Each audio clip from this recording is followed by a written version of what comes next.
Cette semaine à l'émission, on reçoit Catherine Aubin, sœur dominicaine et auteure. Et Jean-Philippe Marceau explore avec nous le rapport entre la tête et le corps. Bref, on n'est pas du monde.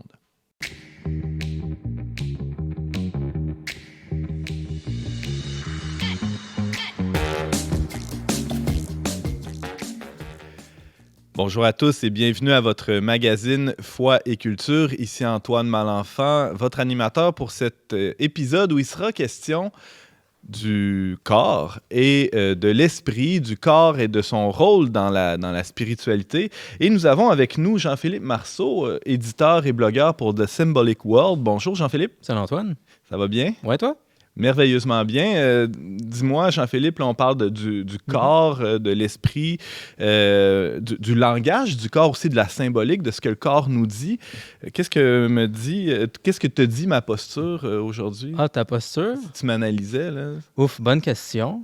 Ben, t'as l'air confortable, OK. T'as l'air content d'être là. T'invites aussi les gens à être en confiance, je pense. Ah, c'est bien. Mais je t'avoue que c'est pas le genre de symbolisme dont je vais parler Non, exactement. de quoi tu vas nous parler alors? Ben, je vais parler du corps comme un symbole fondamental pour comprendre d'autres choses. Puis, ça devient presque de l'algèbre, là. Je m'inspire beaucoup du travail des frères Pageot, notamment du livre de Mathieu Pageot, où il utilise des structures fondamentales dans la Bible pour montrer qu'avec quelques symboles simples, tête, corps, gauche-droite, on pourrait parler aussi de ciel, terre, espace-temps, il y a moyen d'expliquer plein de phénomènes dans la Bible et dans le monde ordinaire. Mais là, évidemment, je ne peux pas prendre un livre au complet comme lui, donc j'essaie de prendre quelque chose de spécifique qui est, à mon avis, le plus intéressant et le plus fondamental sur le sens du corps. Puis pas juste de parler du corps en tant que tel, mais comment tu peux utiliser ça pour parler du reste du monde, puis dire des choses qui sont pas triviales, même si, de prime abord, ça pourrait sembler quelque chose d'un peu banal. On sera pendu à tes lèvres, Jean-Philippe. Ça sera en toute fin d'émission. Merci d'être là. Merci. James Langlois, bonjour. Bonjour Antoine. En forme? Très en forme. Ton corps, oui. Oui, ben, on a pas mal toute la même posture. La petite jambe croisée. Ah ouais, c'est ça. Hein? Alors, James, aujourd'hui, tu vas aussi nous aider à démêler tout ça. Tête, épaule, genou, orteil. Qu'est-ce que ça nous dit? Alouette. Alouette. Non, mais c'est ça, comme fidèle à mon habitude, j'aime bien camper un peu les choses avant de débuter. Puis d'ailleurs, déjà dans ton introduction, tu disais on va parler du corps et de l'esprit. Puis là, tu as peut-être hésité en voulant dire âme et tout. Ben oui, Ce sont je dirais, dans la tradition occidentale, on a quand même, qui est héritière finalement de la révélation judéo-chrétienne, on a comme deux visions qui sont complémentaires, qui parfois pour certains s'affrontent. Il y a des mots qui sont équivoques aussi. Oui, c'est ça, sur la relation de l'âme et du corps. Donc, une première, ben, c'est, si on veut, la vision qui est plus grecque, qui vient plus de la philosophie, où on a cette espèce de dualité entre, on va parler de l'âme et du corps, mais en fait, pour certains auteurs comme Platon, par exemple, il y a vraiment une dualité, c'est-à-dire il y a vraiment un affrontement en l'âme et le corps, alors que pour une vision qui est plus basée, par exemple, chez Aristote, on a vraiment une unité de l'âme et du corps, mais il reste que cette approche-là a fait son chemin dans la Bible, parce qu'il y avait les premières communautés aussi juives, il y a eu un mélange entre les communautés juives et l'hellénisme, si on veut. Ouais. Donc, cette conception-là se rapporte dans la Bible, mais cette conception-là de âme et corps, si on veut, est encore utile parce que, qu'on le veuille ou non, on fait tous l'expérience qu'on a un monde extérieur et il y a un monde intérieur. Donc, l'âme, c'est quand même une division qui est utile pour parler de cette division-là, mais ça n'exprime pas toujours l'unité. Souvent, quand on parle d'âme et corps, on a l'impression qu'on a deux parties en soi, alors que ce n'est pas tout à fait le cas. Qui sont en affrontement. Oui, exactement. Et là, c'est intéressant d'emmener la vision qui vient plus biblique, en fait, la vision de l'homme, où, premièrement, on parle du cœur. Le cœur qui est vraiment le centre de notre être intérieur. Mais là, ce n'est pas le cœur comme nous, on l'entend aujourd'hui. Comme le muscle cardiaque. Ouais, ou non plus, c'est pas juste mes émotions dans mon cœur, c'est plus que ça. Et donc, on dit souvent dans la Bible que le cœur, c'est le centre de l'âme. On dit que c'est là où Dieu parle et il connaît les reins, il sonde les reins et les cœurs. C'est vraiment le centre de nos pensées profondes. Et on pourrait diviser ça. Encore là, c'est vraiment symbolique. Il n'y a pas de réelle division dans notre être là-dedans, mais on parle premièrement du cœur psychique. Donc, c'est souvent dans la Bible ce qui va référer à l'âme proprement dite. On parle aussi du cœur spirituel, donc c'est l'esprit. Et le cœur psychique, au fond, l'âme, avec le corps, c'est ça qu'on appelle la chair. Donc, vous voyez, il y a comme 3 concepts ici, âme, esprit et chair. La chair qui est la partie du cœur qui à la fois, c'est notre psychisme. Hein, on parle de l'homme psychique, c'est vraiment tout ce qui est relié à notre imagination, à notre mémoire, à nos réactions, je dirais, très humaines, alors que la partie spirituelle, notre esprit, c'est vraiment la partie la plus profonde qui est en relation avec Dieu et où l'Esprit Saint aussi vient.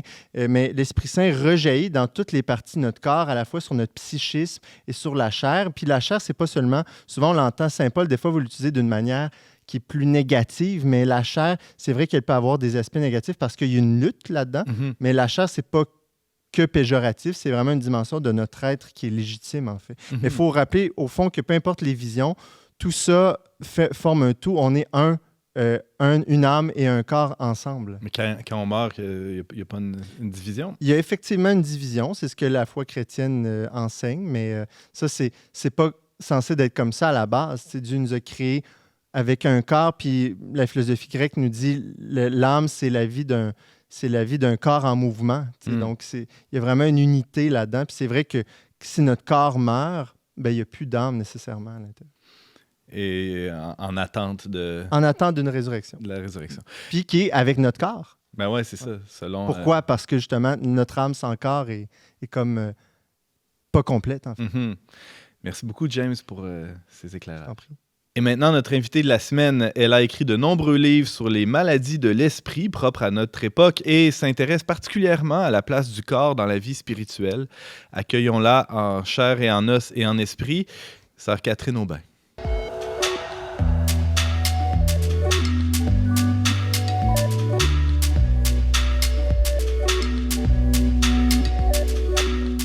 Catherine Aubin, bonjour et bienvenue à On n'est pas du monde. Bonjour Antoine. Très heureux de vous accueillir. Vous êtes dominicaine, cofondatrice du Centre dominicain d'éthique et vie spirituelle. Vous avez publié de nombreux ouvrages de spiritualité, dont le plus récent s'intitule « À genoux, de corps et de cœur ». C'est chez Salvator, publié en 2023, coécrit avec un autre religieux dominicain, Alberto Fabio Ambrosio. C'est un immense plaisir et un honneur, hein, j'ose le dire, là, de vous recevoir aujourd'hui sur le plateau. Ma première question va peut-être paraître un peu étrange, mais j'ai l'impression qu'on l'évoquait un peu plus tôt en début d'émission. Ça peut paraître inusité, voire contre-intuitif là, de parler du rôle du corps dans la spiritualité. Je m'explique. Pour plusieurs, la vie spirituelle est vécue comme un détachement ou une extraction du corps de ses limites, de ses lourdeurs. On pense entre autres à certaines spiritualités orientales ou même très modernes, hein, une vision qui va dans ce sens-là. Alors, je crois comprendre à vous lire, sœur Catherine, que vous avez une autre vision des choses. Tout d'abord, Antoine, merci. Merci de m'accueillir. C'est sûr que cette vision un peu spirito, je ne sais pas quoi, c'est... Spiritualiste. Oui, on va dire comme ça. C'est complètement contraire à l'Évangile, complètement contraire à l'incarnation.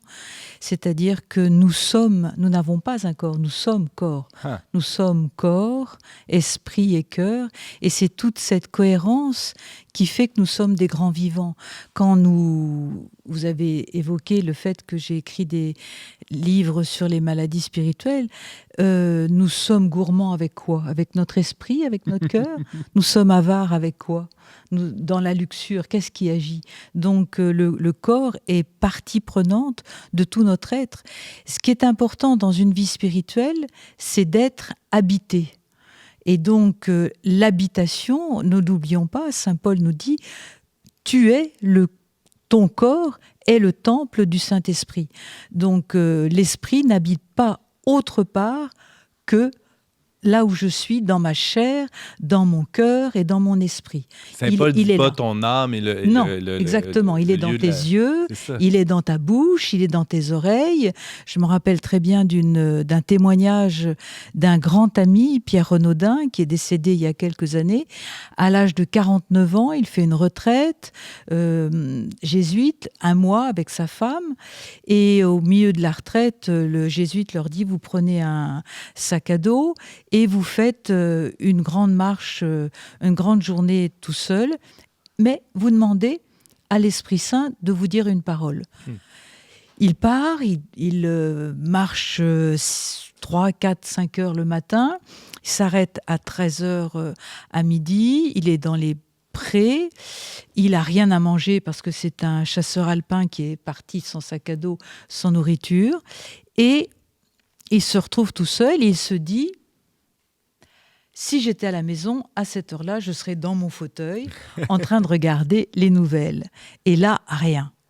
Et il se souvient de cette phrase du jésuite, « Aujourd'hui, demandez à l'Esprit Saint une parole. » Et il entend cette petite voix intérieure qui lui dit, « Tu es triste ?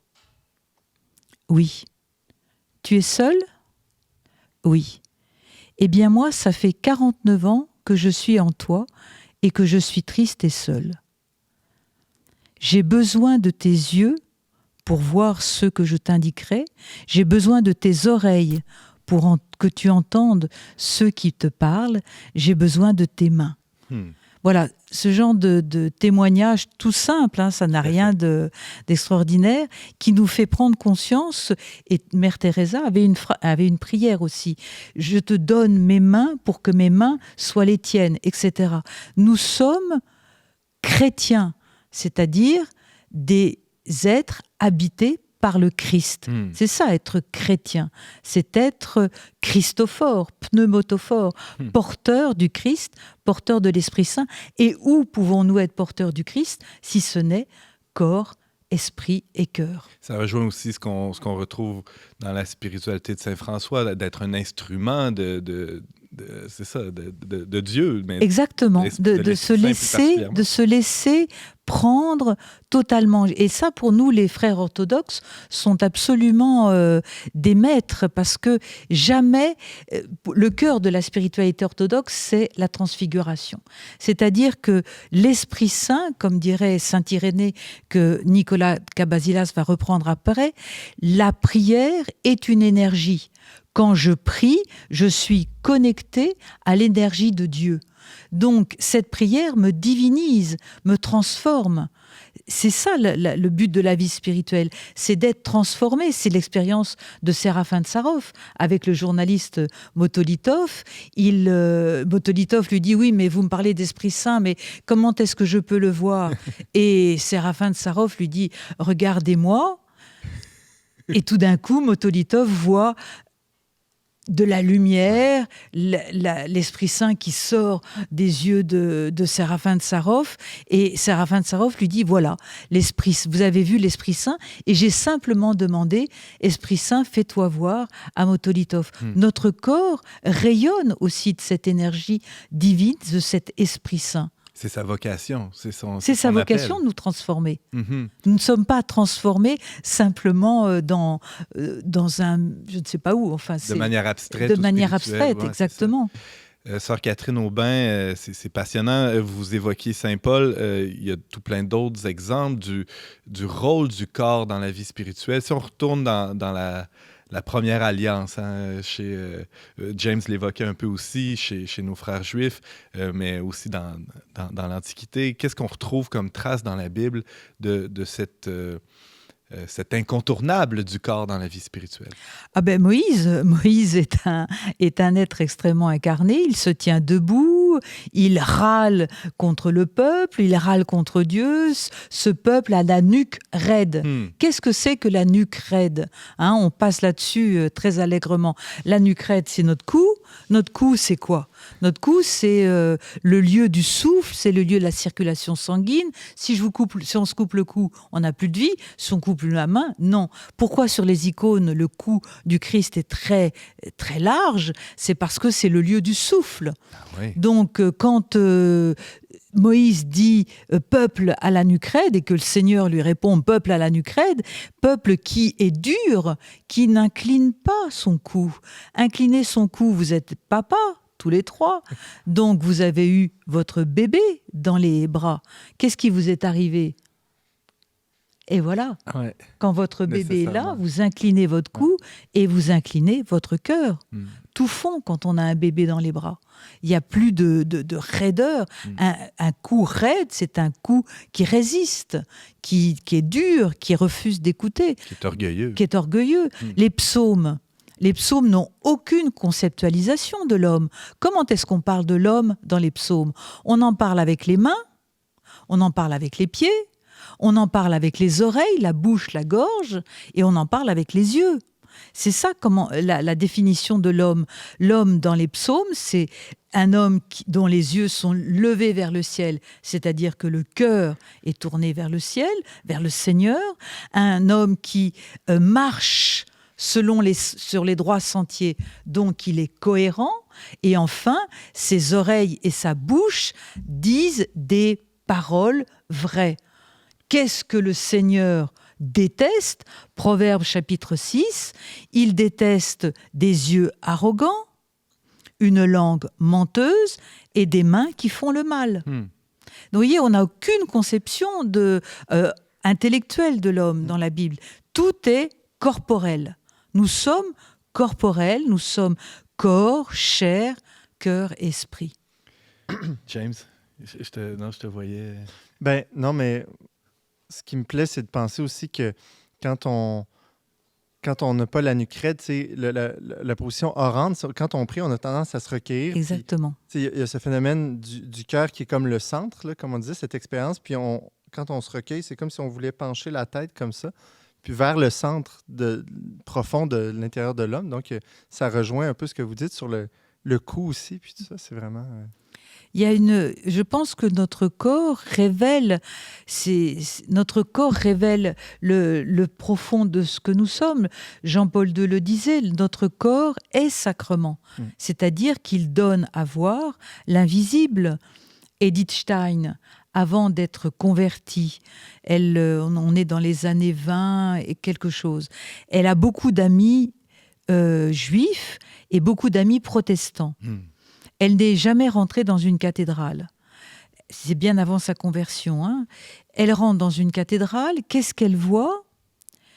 Une vieille dame avec ses paniers de provisions qui s'agenouille, qui reste un peu là à se genouiller et qui repart. Et Edith Stein dira « Je n'ai jamais oublié ça ». Qu'est-ce qu'elle a vu ?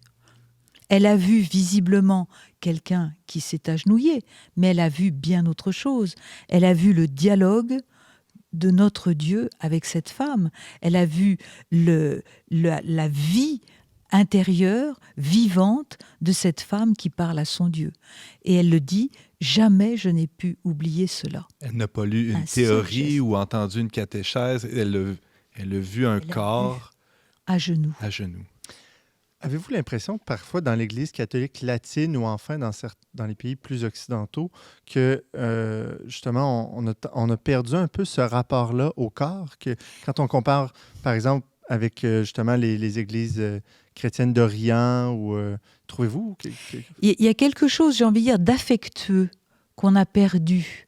C'est-à-dire, chez les orthodoxes, dans les célébrations, on embrasse l'icône, on tourne autour de l'icône, les célébrations sont longues, la salle à manger est tout près de certaines églises, parce qu'on mange juste après, tous ensemble.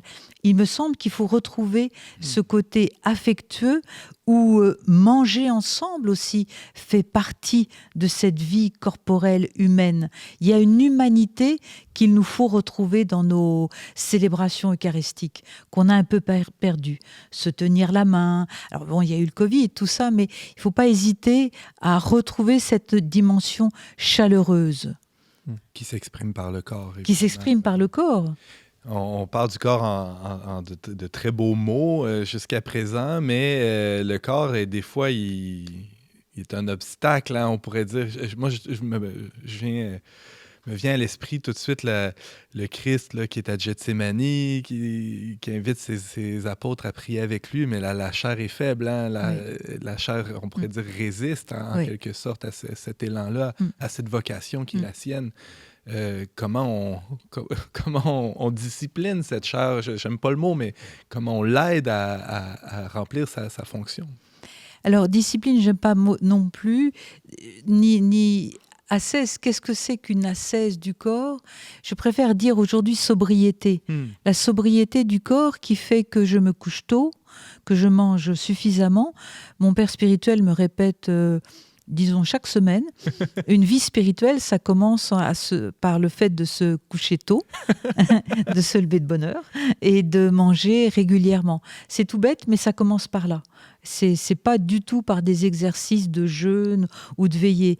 Il y a une sobriété de discipline de sommeil, de discipline de nourriture. Et puis aussi, je pense qu'aujourd'hui, nous, chrétiens, nous avons une parole à dire au niveau des addictions. Que ce soit les addictions de la vue, les addictions où on ne peut pas voir tout à n'importe quelle heure, à n'importe quel moment. On ne peut pas tout manger non plus. Il y a des études qui sont prouvées que le sucre est aussi addictif que certaines drogues.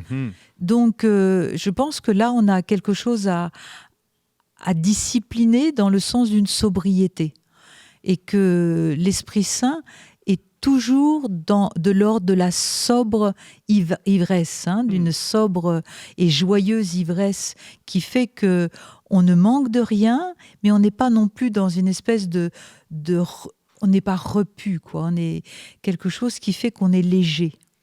Et cette sobriété-là dispose le corps à entrer en relation prière. avec le Seigneur. Ouais, c'est ça. Ça dispose le corps et le cœur à la prière, un certain éveil. Ouais. On ne peut pas être... Qu'est-ce que c'est qu'être ressuscité?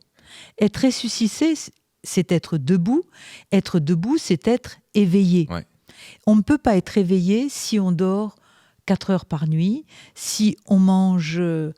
trop, si on boit trop, c'est pas possible. C'est une question de bon sens. En même temps,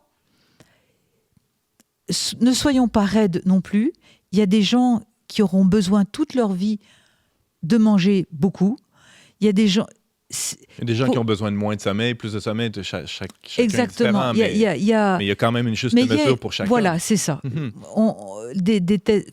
voyez bien, moi, dans mes couvents, chez mes sœurs, je vois bien les sœurs qui vieillissent et autres, ben c'est celles qui gardent la joie, c'est celles qui ont toujours eu une sobriété de vie, quoi, il y a une espèce de persévérance d'année en année qui fait que l'Esprit Saint prend corps.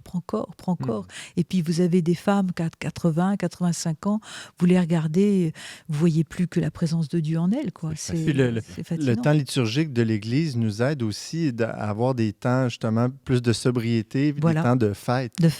C'est très important, la fête. Jésus ne fait que manger. Il est tout le temps à table. Donc c'est aussi ça aussi, retrouvons ce goût d'être ensemble, de manger ensemble. Et Jésus est là à chaque repas. Le repas eucharistique, c'est aussi un repas. Sœur Catherine, il nous reste 2 petites minutes là, pour une dernière question. Vous venez de publier un livre sur les genoux. Il faut en parler absolument parce que ça aussi, c'est un peu inusité de parler des genoux, en tout cas du rôle des genoux dans la spiritualité. D'autant plus que la position agenouillée, la posture d'être à genoux, c'est nécessairement identifié ou rattaché à une espèce d'idée de docilité, de servilité.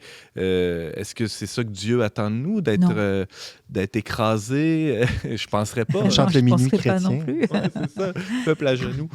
Non, ce qui m'habite beaucoup, c'est cette phrase de Paul, « Je fléchis le genou devant le Père, devant qui, de qui vient toute paternité au ciel, sur terre et aux enfers. » Qu'est-ce que ça veut dire? Ça veut dire que la position à genoux, elle vient d'une vision. Paul, quand il se met à genoux, il voit. Saint Dominique, quand il se met à genoux, il voit. Quand Jésus, à l'agonie, vous en avez parlé tout à l'heure, qu'est-ce qu'il voit? Il voit quoi? Il voit sa passion, il voit le salut que certains vont accueillir et d'autres pas. La position à genoux, telle qu'elle est décrite pour la plupart du temps dans le Nouveau Testament, c'est une position qui découle d'une vision intérieure. Je suis très, très fascinée par Willy Brandt, le président de l'Allemagne de l'Ouest, qui en 1970, alors qu'on va se recueillir autour de la tombe du Juif inconnu, contre toute attente, il se met à genoux au lieu de rester debout. Défiant le protocole. Défiant tout le protocole, les journalistes sont là, et pas 30 secondes. On voit cet homme, on est à 15 ans après la fin de la Deuxième Guerre mondiale, cet homme qui reste 2-3 minutes à genoux. Et personne n'a vu d'indignité là-dedans, au contraire. Et ce geste a été d'une portée immense. C'est comme si tout un peuple demandait pardon. Et voyez, ce geste, il ne l'a pas prémédité. On sent bien que quand on revoit la scène qui a été filmée, ça vient du plus profond. C'est ça, l'agenouillement. L'agenouillement, c'est suivre quelque chose d'autre qui fait que je me mets à genoux.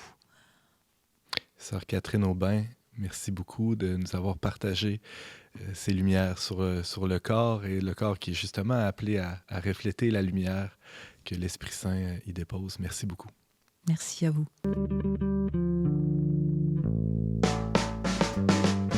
On n'est pas du monde est une émission produite par l'équipe du magazine Le Verbe. Pour vous abonner gratuitement et recevoir 8 numéros par année, visitez leverbe.com/abonnement. James Langlois, les adeptes du yoga le savent bien. Je ne sais pas si t'en es un. Je ne penserais pas, non. La posture du corps prédispose l'âme à une certaine vie spirituelle.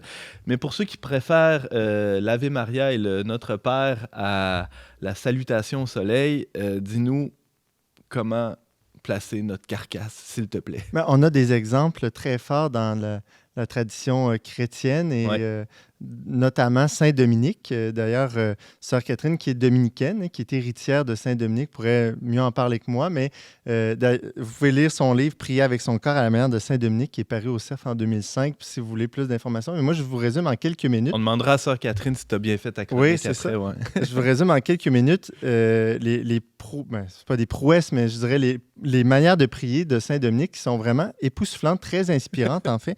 Donc, il y en a 9. Ouais. Et puis, ce qui est intéressant, c'est que Sœur Catherine les a regroupées en 3 catégories. Donc, les 4 premières relèvent de l'accueil, les 3 des 5 à 7 de la rencontre et les 2 dernières du don. Okay. Je vais vous expliquer un peu.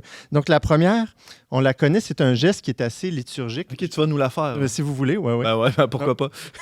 La première est un geste très liturgique qu'on fait même durant la liturgie, mais c'est l'inclination, ou ça dépend comment vous voulez le dire. Mais donc, Saint-Dominique, on dit qu'il s'inclinait comme ça d'une manière très, très révérente, comme si le Christ était vraiment présent devant lui, devant l'autel en fait. Et il pouvait faire ça pendant de longues minutes.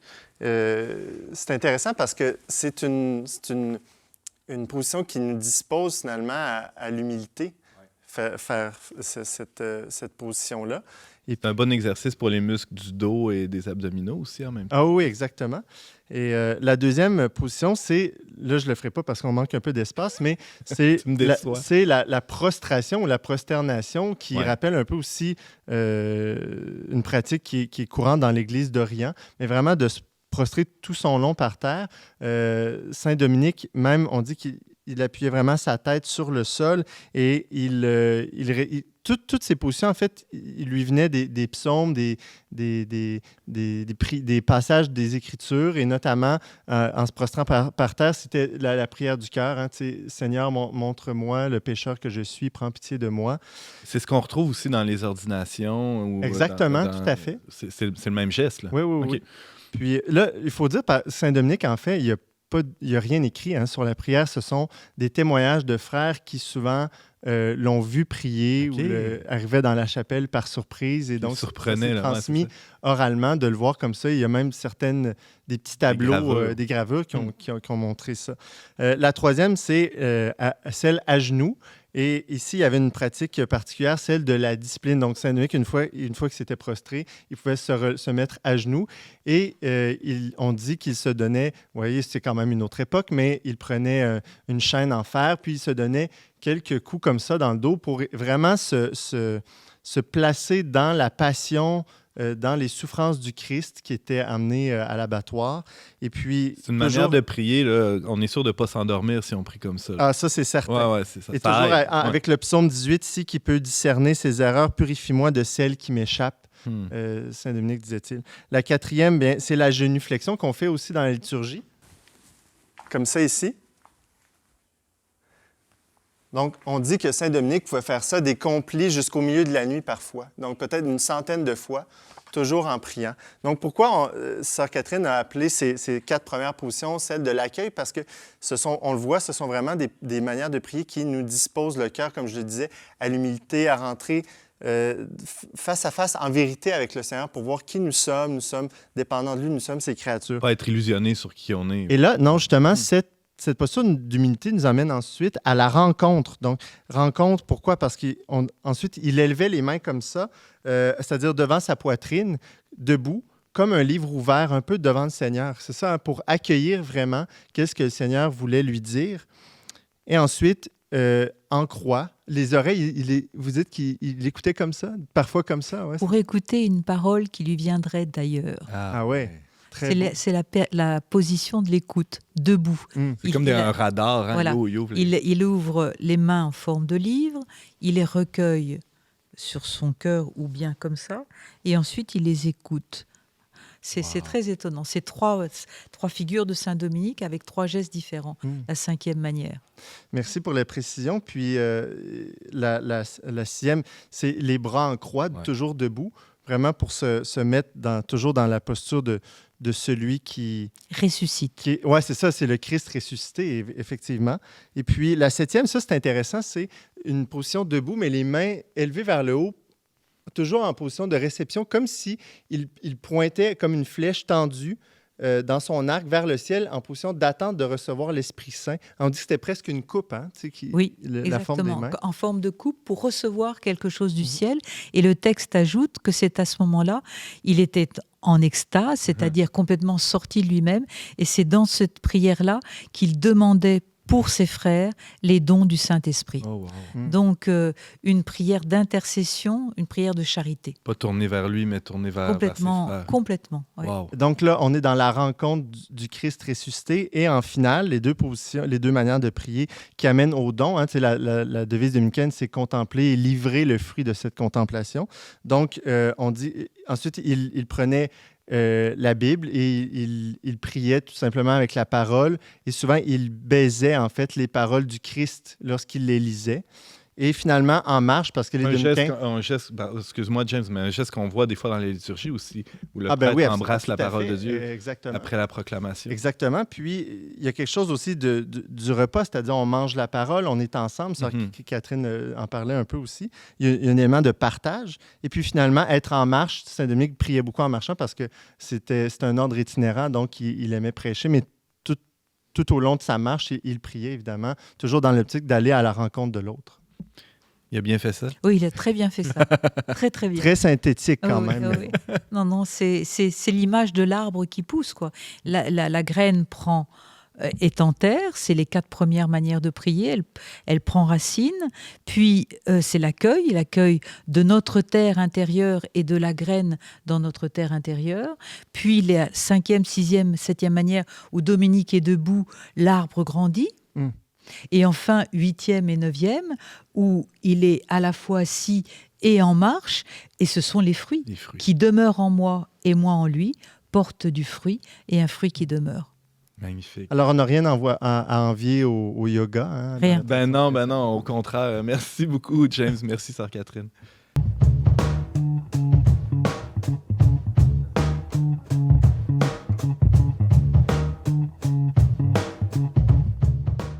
Alors, Jean-Philippe Marceau, blogueur et éditeur pour The Symbolic World, grand passionné de la symbolique des choses de la vie, on pourrait dire ça. Oui, c'est vrai. Tu as eu l'idée aujourd'hui de nous présenter ou d'explorer avec nous une symbolique, là, celle du rapport entre la tête et le corps. Qu'est-ce que ça nous dit? Vers quoi ça pointe, ce rapport-là? J'aurais envie de te lancer avec peut-être une question. Il y a beaucoup de liens ou d'évocations de ce rapport-là, même dans le langage courant, Jean-Philippe. Oui, c'est quelque chose de naturel qu'on fait sans s'en rendre compte, puis c'est dans plein de langues naturelles, justement. Si on dit que Jean est à la tête de telle chose, on comprend tout de suite qu'est-ce que ça veut dire. Jean est à la tête de telle entreprise, par exemple. On comprend que ça veut dire qu'il dirige l'entreprise. Il y a d'autres choses aussi qui viennent du corps qui sont naturelles d'utiliser, comme gauche-droite ou comme intérieur-extérieur. Il y a un paquet de structures qui sont fondamentales à notre corps qu'on va spontanément utiliser pour parler d'autres choses dans la vie de tous les jours. Et tout le monde va comprendre. Exact. On n'a pas besoin de l'expliquer. Exact. Ou si on dit de saisir quelque chose parce qu'on comprend une idée, il y a plein de... Une fois qu'on porte attention, là, il y a tout un paquet de mots qui font directement référence à notre corps quand on parle. Puis ça veut dire aussi que si on fait l'exercice de s'attarder à ces structures-là pour essayer de décrire puis voir combien de choses on peut expliquer, on peut faire un genre d'algèbre qui nous permet d'expliquer un paquet de structures. Puis il y a moyen de faire ça justement avec plusieurs structures fondamentales de l'humain. Puis j'ai décidé d'aller en profondeur sur l'une d'elles avec vous aujourd'hui. Il y aurait moyen de faire ça vraiment plusieurs. D'ailleurs, tu vas peut-être en parler, mais Saint Paul utilise quand même l'image du corps pour parler de l'Église. Oui. Ben, ça, à mon avis, la structure la plus importante qu'on peut étudier là-dessus, c'est elle que Saint Paul utilise entre la tête et le corps. C'est quelque chose aussi qu'on voit assez rapidement dans la Genèse. Là. Vraiment une belle image, je trouve, pour comprendre l'homme. C'est ce qu'on a dans Genèse 2, la création de l'homme comme Dieu qui ramasse la poussière de la terre. Donc, la terre qui est quelque chose qui a un rôle à jouer positif. Puis ensuite, le souffle qui descend de Dieu dans les narines de l'homme pour lui donner la vie. Fait que là, déjà, tu as l'union. C'est incroyable quand on y pense. Tu as l'union de choses très concrètes, matérielles avec la poussière, puis d'un souffle invisible qui vient du ciel, qui passe à travers les narines de l'homme. Puis cette union-là, ça fait que l'homme est un microcosme de la terre et du ciel. Il est la réalité concrète, matérielle. Puis il est aussi animé du souffle du ciel. Puis ce pont-là, qui est évident puis qui continue toujours de me frapper quand on y réfléchit un petit peu, c'est à toutes les fois qu'on réfléchit à des choses abstraites, il y a ça qui se passe mystérieusement dans nous.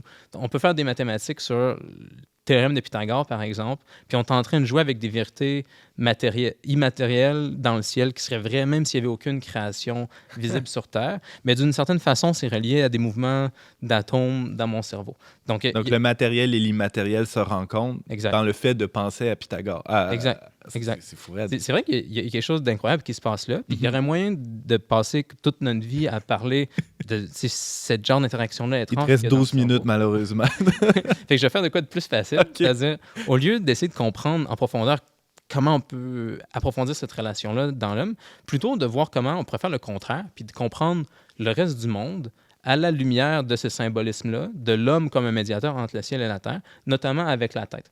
Parce que, comme ce que je viens de dire, ça passe à travers la tête. Le pont entre les vérités spirituelles, immatérielles, puis mon corps concret, ça va passer d'une certaine façon à travers ma tête. Fait que si je fais des mathématiques, je décide de construire un pont, d'écrire quelque chose, ça va passer à travers ma main ultimement, mais c'est médiatisé par ma tête d'une certaine façon. Ouais. Puis ça, c'est vrai pour n'importe quelle organisation complexe quand on y pense, où il va y avoir une genre de tête qui va être le pont entre la réalité spirituelle, abstraite, invisible, puis la réalité concrète, matérielle. Donc, un exemple de ce que tu viens de dire? Mettons, comme on disait tantôt, si on dit que Jean est à la tête de l'entreprise Y, ben Jean, c'est la tête de l'entreprise Y. Parce qu'une entreprise, c'est pas juste comme des personnes matérielles dans un lieu. Là. En fait, tu pourrais changer matériellement tout dans l'entreprise puis quand même préserver la même entreprise si tu as quand même un récit qui unit toutes ces personnes-là. Une vision, une mission, des objectifs, un service à donner à des gens. Ça, c'est des trucs qu'on pourrait dire abstraits. Et la tête permet la médiation entre ces idées-là. Ouais. Ça vient du... ces idées-là et les gens concrets, la matérialité des choses. Exact. Donc, tu vas avoir un PDG qui raconte une histoire qui rassemble tous les membres de l'entreprise dans une chose, au lieu qu'il soit plein de membres séparés. Ouais. Puis ce récit-là, qui est tissé par le médiateur, fait que l'entreprise existe puis continue d'exister à travers le temps. Puis c'est vrai pour des personnes, des groupes de personnes à différentes échelles, pas juste des entreprises, mais c'est aussi vrai même si on va plus petit. Une autre chose de complexe, c'est une cellule, par exemple. Vraiment dans l'humain, là, tu regardes une de nos cellules, puis si tu regardes ce qu'un noyau fait dans une cellule, ça ressemble pas mal à une tête. Dans notre cas, il y a l'ADN, qui est un peu l'équivalent du cerveau, puis l'information génétique passe à travers le noyau pour aller s'incarner dans tous les organelles de la cellule. Fait qu'il y a moyen d'utiliser ce symbolisme-là fondamental de l'homme avec la tête et le corps, ou la tête est un médiateur, pour comprendre d'autres choses, que ce soit des groupes d'humains ou même des choses plus petites comme des cellules. James l'évoquait un peu plus tôt en citant Saint Paul, cette relation-là, tête-corps, elle atteint, on pourrait dire, son apothéose ou son plein accomplissement dans la relation Christ-Église. Oui, c'est vraiment intéressant ce que Saint Paul dit quand il raconte que les époux doivent s'occuper de leurs épouses comme le Christ s'est occupé de l'Église, comme la tête s'occupe du corps. Puis là, il dit que c'est un grand mystère, puis le grand mystère là-dedans, c'est la relation entre le Christ et l'Église. Donc, c'est le mystère à partir duquel on doit comprendre le reste du monde, c'est plus juste la tête et le corps, maintenant c'est le Christ et l'Église. Parce que c'est sûr, le Christ, c'est le médiateur ultime, encore plus incroyable que ce que nous, on fait quand on fait des mathématiques. Et il vient faire le pont entre la divinité et la création. Donc, le pont entre l'incréé et le créé, ça se passe dans le médiateur ultime, Jésus. Donc, vu que c'est lui le médiateur ultime, c'est à la lumière de lui qu'on doit comprendre les autres médiateurs, comme la tête, dans le cas de la tête, et le corps. Puis, il va effectivement donner des lumières qui peuvent nous paraître parfois évidentes aujourd'hui parce qu'on est dans une culture encore très influencée par le christianisme, mais ce que Saint Paul nous révèle sur la façon dont Jésus se sacrifie pour l'Église, dont la tête se sacrifie pour le corps, c'est pas quelque chose qui est si évident que ça. Une fois qu'on le voit, une fois qu'on a les yeux allumés à cette structure-là, on peut effectivement le voir dans le corps. Bien, c'est sûr que si je tombe malade, par exemple, j'ai mal au ventre, j'ai une blessure, si je me fais mal au genou, peu importe, les membres envoient un signal à ma tête, puis ma tête doit écouter ce qui se passe dans mon corps. Il va prendre les moyens pour régler ce problème-là. Exact. Doit faire un genre de sacrifice pour que mon corps soit en santé. Sinon, je vais juste finir par mourir au complet. Puis même dans des entreprises, c'est quelque chose qu'on voit aujourd'hui. Surtout dans les dernières décennies. Il y a eu des trucs étranges dont on pourrait parler longtemps pendant la révolution industrielle. Mais aujourd'hui, c'est assez commun qu'une bonne entreprise, ce ne sera pas une entreprise où le PDG, c'est un genre de tyran qui impose des choses puis qui décide de tout pour ses employés. C'est beaucoup plus efficace, généralement, d'écouter les idées que tes employés ont. Souvent, les employés de terrain, ils vont avoir plein d'idées très proches de la réalité, justement, que quelqu'un de plus déconnecté pourrait ne pas voir. Puis ensuite, une fois que les leaders peuvent écouter qu'est-ce que les gens disent, essayer de favoriser les meilleures idées, les meilleures initiatives, tu vas avoir une entreprise qui va être généralement plus efficace. Donc, on parle, par exemple, de leadership servant, au sens où les leaders doivent servir les personnes qui sont employées par elles. Donc, on se rapproche d'une idée qu'on a dans le christianisme. Ben ouais, c'est une vision chrétienne des choses, ou en tout cas influencée. Mais pour bien saisir à quel point tout cet univers-là est foncièrement chrétien, il faudrait qu'on puisse voir comment c'était avant que le christianisme, disons, infuse dans la société. Comment on peut regarder ça? On est vraiment chanceux parce que depuis 5-10 ans, peut-être, il y a des penseurs séculiers qui essaient justement de regarder l'influence que le christianisme a eu sur notre civilisation parce qu'ils se rendent compte qu'il y a un paquet de valeurs qui s'effritent, un paquet de structures qui s'effritent dans notre civilisation parce qu'on se détache de cette structure chrétienne-là. Puis c'est drôle parce que notre culture avait tellement été influencée par le christianisme pendant longtemps que quand on regardait l'histoire ancienne, l'histoire classique ou l'histoire de d'autres peuples, on la regardait à travers des lumières chrétiennes sans trop s'en rendre compte. Donc, il y avait un paquet de mythes comme quoi, par exemple, pendant la Renaissance, c'était commun de dire que le Moyen-Âge était terrible puis que les valeurs de l'Antiquité, en fait, c'était, elles, les bonnes valeurs où les gens prônaient la liberté, l'égalité, ce genre de choses-là. Alors qu'on se rend compte aujourd'hui que c'est complètement faux. C'était de la propagande qui avait beaucoup de force à l'époque de la Renaissance, mais les gens n'avaient pas les mêmes connaissances historiques qu'on a aujourd'hui. Puis aujourd'hui, c'était justement des historiens séculiers, comme un qui a fait un travail magistral, à mon avis, s'appelle Tom Holland, un historien britannique.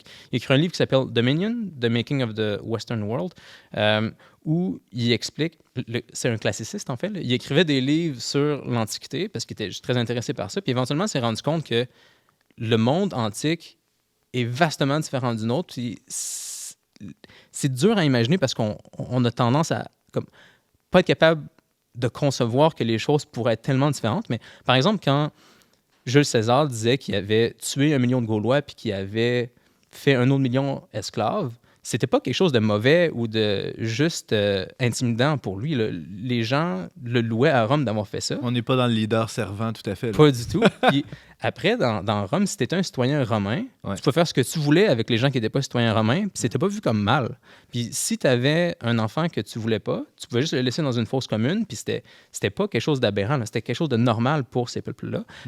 C'était très, très tyrannique au sens où la tête avait tout le pouvoir possible sur le corps. Puis Tom Holland donne des exemples de d'autres civilisations comme ça aussi. Quand des Européens débarquaient dans d'autres civilisations, ils étaient vraiment surpris puis assez d'écouter de voir ce qui se passait souvent parce que, justement, cette idée-là qu'il y a une valeur à la terre, qu'il y a une valeur au corps, qu'il y a une valeur aux inférieurs dans la hiérarchie, n'était pas présente. Puis c'est vrai que si on y réfléchit, là, beaucoup... Même, on compare la Genèse à d'autres traditions intellectuelles dans le monde. D'habitude, le corps est vu comme quelque chose d'un peu nuisible qu'on doit éviter, qu'on doit fuir d'une certaine façon pour aller dans l'esprit. Puis les cosmologies, souvent, sont très... Ils vont du haut vers le bas. Là. Comme une genre de déclinaison à partir des réalités spirituelles vers la matière. Puis il n'y a pas quelque chose de bon à la matière. C'est pas comme dans la Bible où Dieu crée le ciel et la terre. Les deux, c'est des bonnes choses. Puis c'est par les unions entre ces choses-là qu'on arrive à créer des choses concrètes. Puis Dieu dit tout le temps que c'est bon. Dans la plupart des autres cosmologies, c'est bon en haut. Puis plus tu descends, moins c'est bon. Ça permet de réaliser ce que tu dis, Jean-Philippe, à quel point l'incarnation, c'est-à-dire Dieu qui prend chair en la personne du Christ, est une révolution Copernicien. Immense, là. J'en ai presque des frissons. C'est un renversement inédit dans l'histoire de l'humanité et qui ne sera jamais égalé. Puis on s'en rend pas compte. C'est ça qui est incroyable aussi parce que c'est comme si quelque chose de tellement profond dans notre cognition avait changé. C'est normal que ce soit dur de s'en rendre compte. Si, par exemple, il y a toujours des changements dans le français, par exemple, dont on ne se rend pas compte parce qu'on utilise toujours le français puis ça change un peu notre façon de voir le monde. Quand il se passe des changements fondamentaux dans notre vision du monde, la plupart des gens ne s'en rendent pas compte. Comme la Révolution tranquille au Québec, c'était quand même intéressant. Là, où il y a plein de choses qui changeaient justement de façon tranquille. Puis de temps en temps, des gens sortaient la tête de l'eau puis ils voyaient « Oh, ça change vraiment ce qui est en train de se passer. » Mais souvent, des gros changements au niveau de vision du monde, les gens ne s'en rendent pas compte parce que ça change le cadre. Puis c'est ça qui se passait aussi justement dans la christianisation en Occident. Un exemple que je trouve très drôle là-dessus, c'est l'empereur Julien l'Apostat, qui était un empereur romain peu de temps après que le christianisme soit devenu la religion officielle de Rome. Julien a essayé de retourner l'Empire au paganisme romain.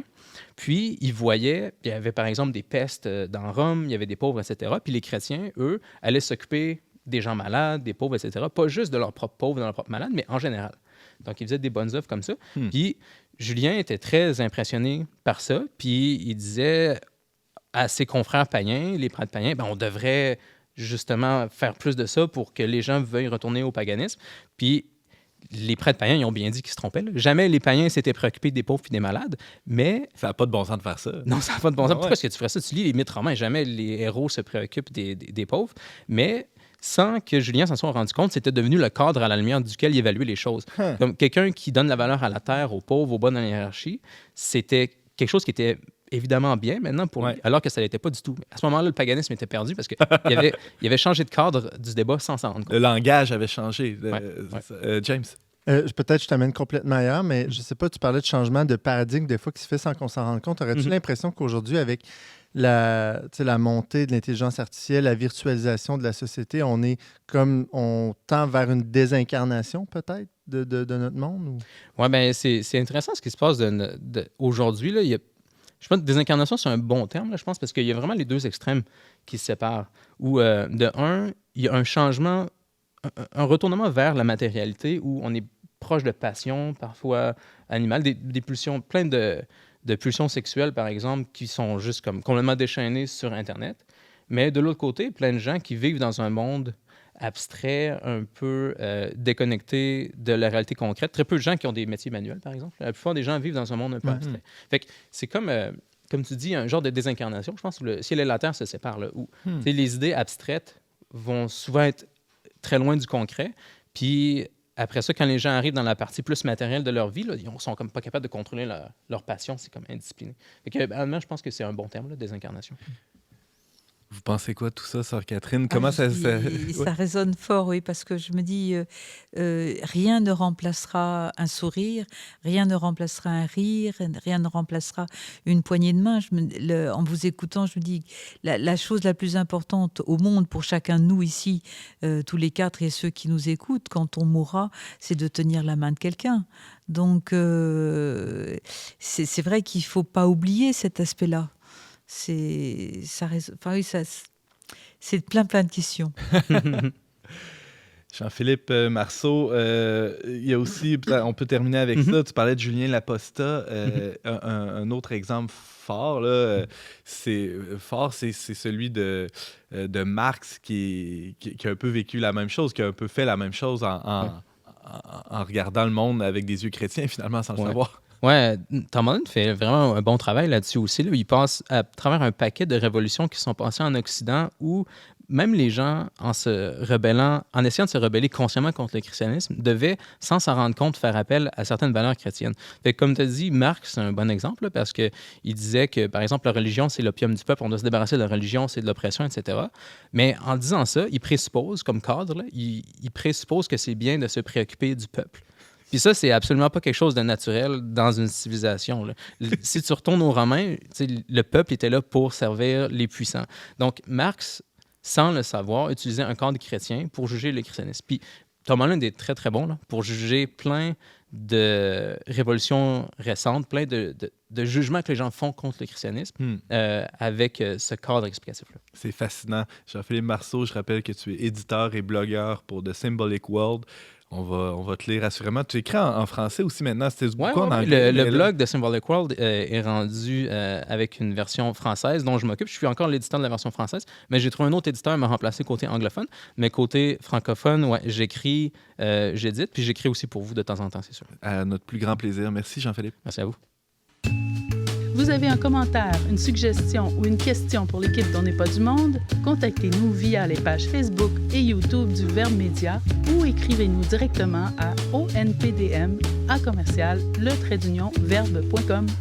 C'est déjà tout pour cette semaine, mais avant de se quitter, allons-y de nos suggestions culturelles. Je vais commencer avec notre invitée de la semaine, Sœur Catherine. Qu'est-ce que vous nous suggérez de lire? Une première suggestion, c'est que l'année 2024 qui arrive, le pape François a demandé que cette année soit consacrée à la prière pour préparer l'année sainte en 2025. Et j'ai eu la joie de recevoir une commande du Vatican où ils m'ont demandé d'écrire Prier avec Marie. Alors c'est un livre qui va s'appeler « Où es-tu Marie ?» aux racines de l'Évangile pour trouver le sens de sa vie avec Marie.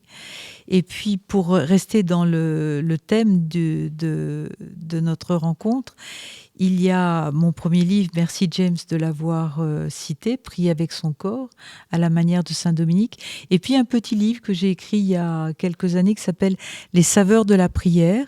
Ce sont 12 petits articles qui sont justement goûteux, savoureux pour montrer que la prière c'est quelque chose de très savoureux.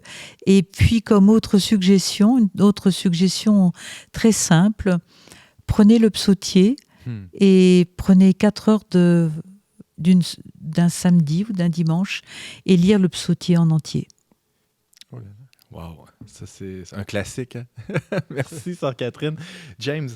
Moi, c'est un livre vous savez, j'aime beaucoup Pascalide, hein, ce prêtre de la communauté de l'Emmanuel qui est docteur 3 fois, je pense, qui a écrit sur plein de sujets. Mais là, c'est un livre, le cœur, j'ai oublié le nom. Le corps a ses raisons. Non, le corps à cœur. Voilà, le corps à cœur qui est quand même vieux, le 98, mais toujours d'actualité où il part de questions. Bon, pourquoi la relation qu'on a avec le corps aujourd'hui, les top modèles, les problèmes de nutrition, etc. Puis, lui, il fait une synthèse de tout ça à travers la science, la philosophie et la foi. Wow. Et il va regarder justement des expériences très concrètes de notre voix, notre posture, tout ça, pour se poser la question, comment on peut arriver à mieux comprendre notre corps pour l'aimer davantage. Alors, rappelle-nous le titre, James. Le corps à cœur de Pascalide. Merci beaucoup. Jean-Philippe. Oui, peut-être ça va sonner inattendu, mais Anna Karénine, le roman classique de Tolstoï. Je l'ai lu récemment dans mon congé de paternité en faisant plein de tâches manuelles en version audio. Là, c'est très pratique. Mais j'ai été vraiment surpris parce que je l'écoutais parce que c'est un classique, mais je ne m'attendais pas à ce que ça touche à des thèmes très intéressants pour des personnes de foi, parce que Tolstoï va tracer... Je ne veux pas révéler de surprise, mais c'est vraiment pas juste sur l'histoire d'Anna Karenine et de son adultère. C'est aussi contrasté avec quelque chose dans le livre qui intéresserait, je pense, beaucoup de gens, mais j'aime mieux laisser les gens le découvrir exactement. Mais je pense que si quelqu'un écoute ma chronique puis ensuite lit le livre, va comprendre pourquoi il y a quelque chose d'intéressant à comprendre sur un genre de désincarnation puis de combat que ça peut apporter, pour utiliser le terme de James. Merci Jean-Philippe. Et moi, je me permets de vous recommander chaudement la lecture du livre « À genoux de corps et de cœur ». C'est publié chez Salvator en 2023. C'est coécrit par deux Dominicains, Alberto Fabio Ambrosio et sœur Catherine Aubin, qu'on avait le plaisir de recevoir à l'émission aujourd'hui. Merci d'avoir été avec nous. Merci à chacun de vous. Et merci à James et Jean-Philippe aussi pour leur chronique. Vous pouvez réécouter cette émission en balado sur toutes les plateformes, là, Apple, Spotify, Google Play, et vous pouvez aussi la partager sur les réseaux sociaux, Facebook, YouTube. Et je remercie également Marie La Liberté, Marianne Martin et Barthélémy Rieux à la technique. Et nous, on se retrouve la semaine prochaine pour un autre épisode d'On n'est pas du monde.